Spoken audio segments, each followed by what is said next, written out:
Assalamualaikum guys, welcome to my channel or welcome to wedding vlog part 4. আজকেরা জুমার দিন আর আজকেরা আরো সুন্দর একটা ইভেন্ট হয়েছে আমাদের, যেহেতু আপনারা সবাই জানেন প্রিভিয়াস দুইটা পার্টে দেখছেন যে কি করছি না করছি কেন করছি। তো তারই ধারাবাহিকতা আজকেরা চতুর্থ পার্ট এবং লাস্ট পার্ট। আর আজকেরা আমি একটু এক্সাইটেড অতটাও না, আবার খারাপও না, যাই হোক। আজকে হচ্ছে বিয়ের রিসেপশন। সেই রিসেপশনের কাজ বাজ এখনো অনেক বাকি রয়েছে, টুকটাক কাজ করা লাগবে, আর ওর সামনে মালা আনতে যাবো, এসব বহুত আশায় বিষয়ে কাজ রয়েছে। তো বেশি দেরি না করে ভিডিওটা শুরু করা যায়।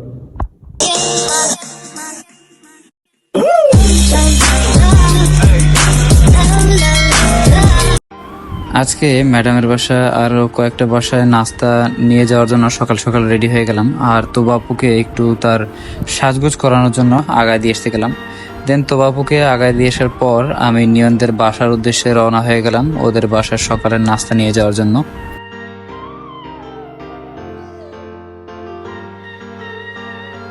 নিয়নদের বাসার কাজ সারার পর আমি চলে যাই পারজের দিকে। আমার এক স্যার আমাকে আবার আগায় দেয় ইসলামী মিষ্টির ঘরের দিকে। এখানে শিখত ভাই আমার জন্য অপেক্ষা করতেছিল যাতে করে মিষ্টি নিতে পারি আমরা। মিষ্টি নেওয়ার পর বাসায় সেগুলো পৌঁছায় দিয়ে আমি চলে যাই আমার আরেকটা দায়িত্ব, ফুলের মালাটা আনার জন্য। ফুলের মালাটা আজকে 10:30টার মধ্যে ডেলিভার দেওয়ার কথা ছিল, কিন্তু যে দোকানদার তার আজকের খুবই ব্যস্ততাময় সময় গেছে, এর জন্য সে করতে পারেনি। যাই হোক, কিন্তু দেখলাম অতি দ্রুতই সুন্দর এক জোড়া মালা সে বানায় দিল আমাকে। দেন ওইটা নিয়ে আমার বাসার দিকে রওনা হয়ে গেলাম, বাসায় গোসল আদি করে রেডি হয়ে যাওয়ার জন্য। গোসল শেষে রেডি হয়ে ফুল নিয়ে আমি রওনা হয়ে গেলাম তোবাপুর ওয়েডিং রিসেপশনের এখানে।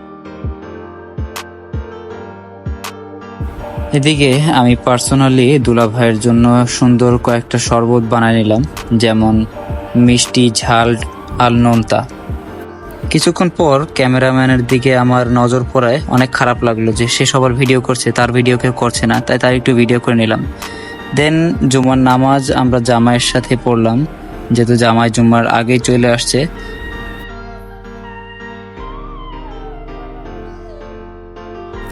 নামাজ পড়ার পর আমরা গেট ধরার জন্য চলে আসলাম রিসেপশনের এইখানে। আর এইখানেও একটু ভালোই দর কষাকষি হয়েছে। আর আমার এত কষ্টের পর জুসটা অল্প একটু খাইয়ে সে ফালাই দিল। এদিকে নিয়ন একটু দুলাভাইরে মিষ্টি খাওয়াইতে পারলো না ঠিকভাবে, মিষ্টিটা পড়ে গেল। আর ওনার বন্ধুরা বলল যে তুই ফালাইলি কেন, আমারে তো দিতে পারতি, আমি তো খাইতে পারতাম।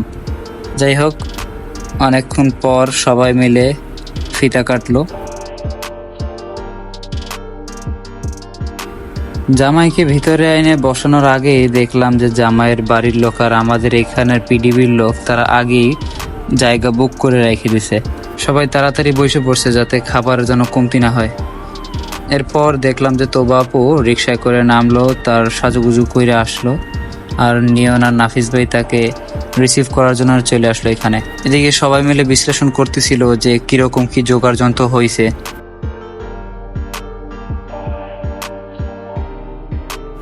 আর দুলাভাই একটু আমার দিকে বেশি নজর দিয়ে তাকাইছিল। এদিকে টুপিওয়ালা চাচা দেখি খালি গোশ মুখে ঢুকাচ্ছে, ভাত তো খাচ্ছেই না। আর ওদিকে আরেক ভাই দেখি হাড় চুষতেছে অনেকক্ষণ ধরে। এখানে একজন বাবা তার সন্তানকে বুংবাং বুঝায় খাবার খাওয়াচ্ছে গোশ ভাত দিয়ে। জাস্ট কিডিং, ইনিও আমাদের এক দুলাভাই। তারপর দেখি তো বাপু একটু ফটোশুট করতেছে, এর মধ্যে অনেকে তাদেরকে ডিস্টার্ব করতেছে।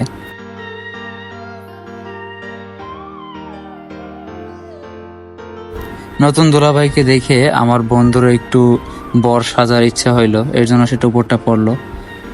এখন আমাদের খাওয়ার পালা, আর আমরা অলরেডি টেবিলে বসে পড়ছি। আমার বন্ধু একটু পাট নিচ্ছিল, যাই হোক ওর দিকে নজর না দিয়ে আমি অন্যদিকে নজর দিই। নাফিস ভাই একটু সুন্দর দাঁত কেলাইলো, আর দুলাভাই খালি মনে মনে বলতেছিল যে খাবার কখন আসবে, তাই আমি ওনাকে একটা চিজ দিয়ে দিলাম।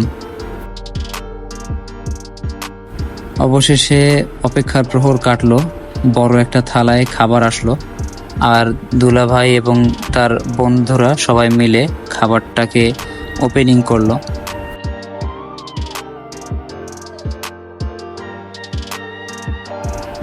আর প্লেটটা আসলে অনেক লোভনীয়ভাবে সাজানো ছিল। Thanks to the chef. খাওয়া দাওয়া শেষে এখন ফটোশ্যুটের পালা, এজন্য তারা রেডি হচ্ছিল। আর তাদের ফটোশ্যুট দেখে আমাদেরও একটু ছবি টবি তুলতে মন চাইলো, তাই আমরা ছবি তুলতে লাগলাম। তারপর তাদের বিদায় দেওয়ার পর সম্রাট ভাই, টোবাপুর বড় ভাই, সেও অনেক পোস্টস দিয়ে ছবি তুলতে লাগলো। আর আজকের মৌসুমটাও অনেক মাশাআল্লাহ সুন্দর ছিল, যার দরুন কোনো গরম লাগেনি। আর আলহামদুলিল্লাহ আজকের ফাংশনটাও ভালোই গেল। দেন আমাদের বড় ভাই তার R110টা নিয়ে আসলো, আর আমার একটু চালাতে মন চাইলো।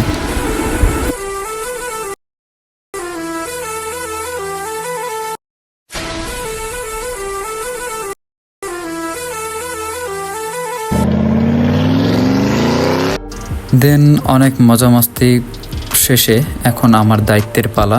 সেই দায়িত্বটা পূরণ করার জন্য চলে গেলাম পিপলস গেট। প্রথমেই নামাজ পড়ে নিলাম, তারপর শামীম ভাইয়ের জন্য অপেক্ষা করতে লাগলাম যে সে কখন আসবে দোকান খোলার জন্য।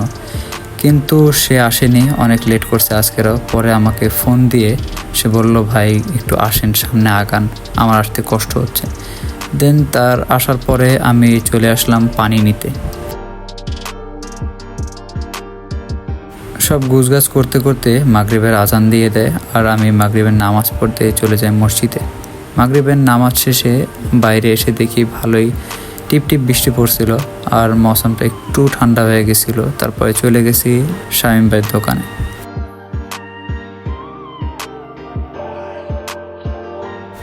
এদিকে দেখি এক বন্ধু মোবাইলের মধ্যে এতই ঢুকে গেছে, 10 বার ডাকার পরেও শুনে নেই। Welcome guys. সারাদিনের অনেক টায়ার্ডনেস, অনেক কাজের পর এখন রাত হয়েছে, আর আমি আমার বাসায় আসছি। আর যেহেতু কালকে সকালের দিকে আবার 8:30-9টার দিকে রওনা দেবো বরিশালের উদ্দেশ্যে, যেহেতু কালকের বউ ভাত, সেটার জন্য জামা কাপড় সেটা নিয়ে রেডি হয়ে গেছি অলরেডি। আর এখন তো বাবুদের বাসায় যাবো, এখানে যে একটা ঘুম দিয়ে এখানে সকালে উঠে রেডি হয়ে তারপর রওনা দেবো ইনশাল্লাহ। আর বেশি কথা বলতে ইচ্ছা করতেছে না, কারণ খুবই টায়ার্ড। একে তো বিয়ের কাজ যন্ত্র করছি সকালে, ওই কাজগুলো করার পর আবার গেছি শামীমবার দোকানে। যেহেতু মানে এখন দায়িত্ববোধ কিছু রয়েছে, সেই দায়িত্ববোধগুলো আর খাতিরে গেছি, না এটা শরীর কাজ করতেছে না, পুরোপুরি মনোবল স্পৃহার সাথে কাজ করছি। এর জন্য আলহামদুলিল্লাহ আমি করি নাই, আল্লাহই করাইছে। তো সকালে আপনার সবার সাথে আবার দেখা হচ্ছে। আসসালামু আলাইকুম।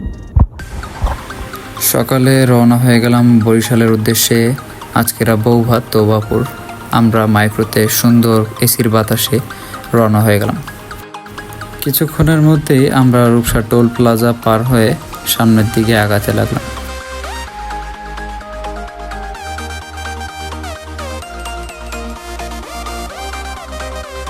রূপসা সেতু পার হতে না হতেই মাশাআল্লাহ অনেক সুন্দর সুন্দর ভিউ দেখতে পাই। আশেপাশে ঘন বন জঙ্গল, আশেপাশে নদী নালা, অনেক ভালোই লাগতেছিল। আর হঠাৎ মৌসুমটা ভালো থাকায় ড্রাইভার বা এটা ঝাঁকানাকা গান ছেড়ে দেয়।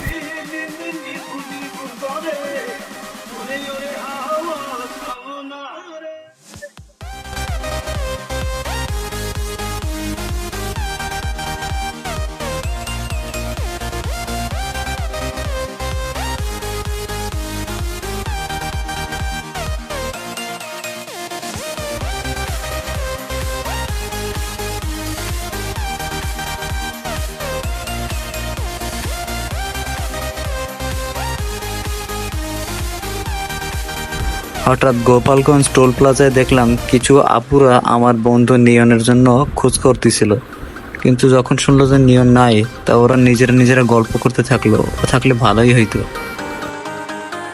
অবশেষে গোপালগঞ্জের ভিতর থেকে আমরা আরো সামনে আগাইতে লাগলাম।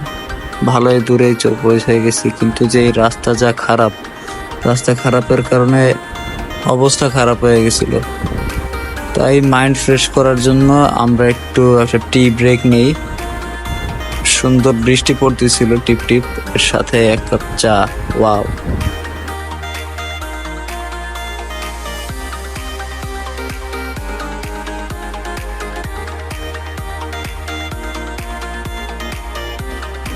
তারপর যখন রওনা দিব তখন আমার ভাইজি আমাকে বলতে লাগলো যে দেখো চাচ্চু এখানে কিছু প্রক্রিয়া কি যেন করছে।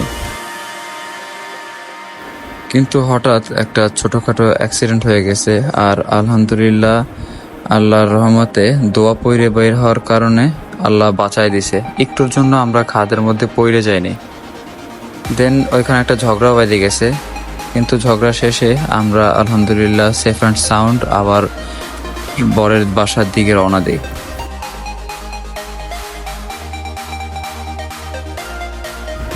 আলহামদুলিল্লাহ অবশেষে আমরা সোহাগ ভাইয়াদের বাসায় পৌঁছায় যাই। তাদের ওদিকে বৃষ্টি ভালোই হচ্ছিল, কিন্তু তারা অনেক কষ্ট মেহনত করে আমাদের খাওয়ার দাওয়ার বসার ইন্তজাম পারফেক্টলি করছে। আর বেশি দেরি না করে খাইতে বসে যাই, যেহেতু আমরা বাঙালি। দুলাভাই দেখবানি পরে, আগে খায়নি।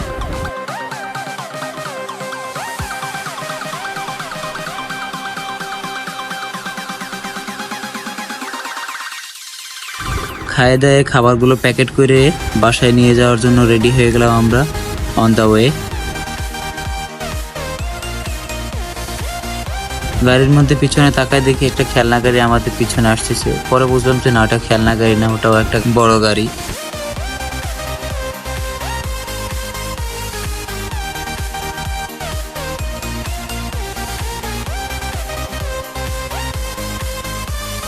গ্রামের মেটে রাস্তা পার হয়ে অবশেষে আমরা একটা ব্রিজের উপর থেকে বাসার দিকে রওনা হয়ে যাচ্ছি।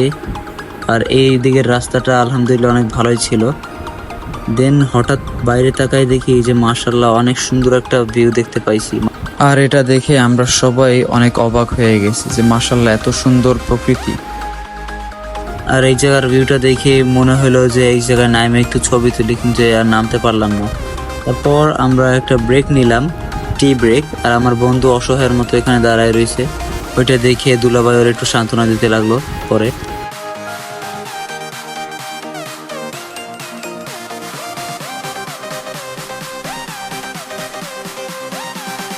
আমি বাদে সবাই সারাদিনের কাজ কারবারে অনেক টায়ার্ড হয়ে গেছে, বিকজ আমি প্রকৃতির শোভা দেখতে দেখতে বাসায় যাচ্ছিলাম।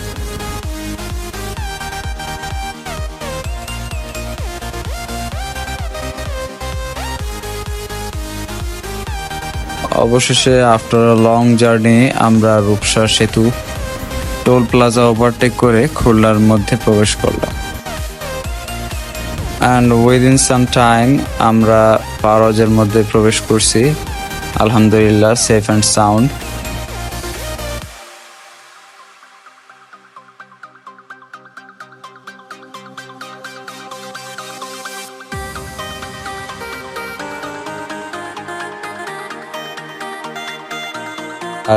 আর ঘরে যেয়ে আমরা সবাই দুলাভাইয়ের সাথে একটু মজা করতে থাকি। আর আজকের জন্য এ পর্যন্তই। ইনশাল্লাহ নেক্সট একটা ভিডিওতে আপনাদের সবার সাথেই দেখা হবে। আমি এদিকে একটু এনজয় করতে থাকি আর আপনারা আপনাদের লাইফ নিয়ে এনজয় করতে থাকেন। আসসালামু আলাইকুম।